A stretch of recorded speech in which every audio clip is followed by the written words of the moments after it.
So, can you tell us a joke, maybe? It's alright. Take your time.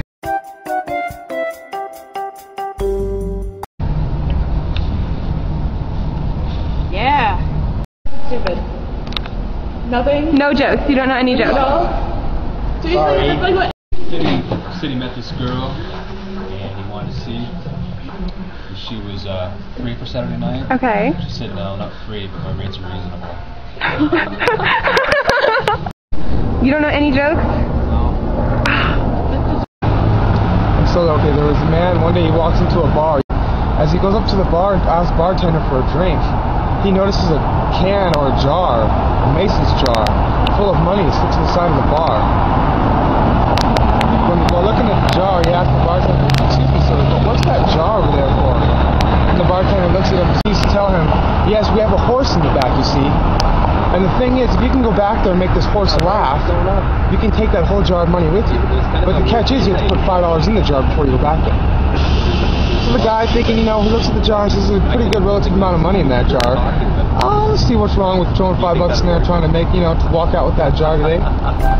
So the guy, trying to press his luck, there's $5 in the jar, goes into the back room. About 2 minutes later, comes back out, and all you hear as he opens that door is this horse busting out laughing. The guy basically walks out and takes the jar of money.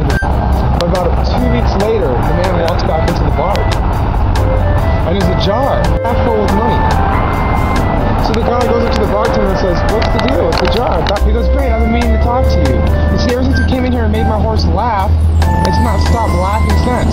So now I got a crazy horse back there just laughing his ass off. He goes, so I put a jar out to try to get people to go back there and make my horse stop laughing. Because if you can go back there and make the horse stop laughing, I will give you that money in jar, plus I will pay you more. Less than 2 minutes, the guy goes back there and gets back out. In about a minute, the horse has stopped laughing. In fact, the horse is kind of crying now. The guy comes out, grabs the jar of cash, and before he can actually leave, the bartender stops him and says, excuse me, sir, hold on, I gotta know, first of all, what did you do to come in here and make that horse laugh, and then leave, making it cry?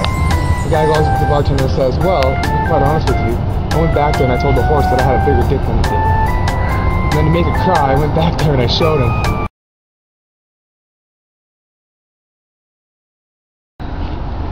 My buddy John, he's kind of a weird guy. He's kind of a loner, likes to do his own thing. I'm just fine, but sometimes it creeps people out, like when he's like hanging out at the cemetery at like 2 in the morning. It's kind of weird, right? But Okay. He's got a lot of like weird cemetery stories.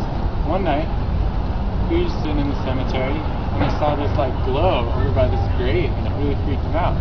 And like this coffin just started like raising out of the ground, and it's like. It was really weird. So he just ran to another part of the seminary. He thought he was safe. But then the coffin, like all of a sudden, was behind him. It's glowing. It's creeping up. All of a sudden, floating towards him. And it's like, I want your soul. I want your soul. And he just like freaks out. All right. So he gets in his car and he decides to like drive back home. He's driving back home down the country roads in his car. Thinks he's totally safe. But then he sees like this glow in the back of his car again. His whole car lights up, and his coffin is back there, and it's just like, I want your soul, I want your soul. So he just like freaks out, like shuts the car off, just gets out and runs to his house. And I thought he gets to his house, he locks all the doors, turns the lights off, he thinks he's safe, goes to bed. Well, in the middle of the night, he wakes up. There's this weird green glow, and this coffin just is like floating toward his bed. He's in the sheets. He's like, ah! And the coffin just like, I want your soul, I want your soul, I want your soul. And he's just like freaking out, and he's just running around, and the coffin is following him, and he's finding whatever he can to throw at it. He's like throwing phones at it, phone book. He's like throwing bed sheets at it, and he's like just in the bathroom, like trying to hide behind the curtains, and like. It just keeps coming, I want your soul, I want your soul, I want your soul, and he's just like, ah! And so, finally, he's just like looking for whatever he can, and he's freaking out, and he picks up a bottle of Robitussin, and the coffin's like, whoa, hey, Robitussin stops the coffin.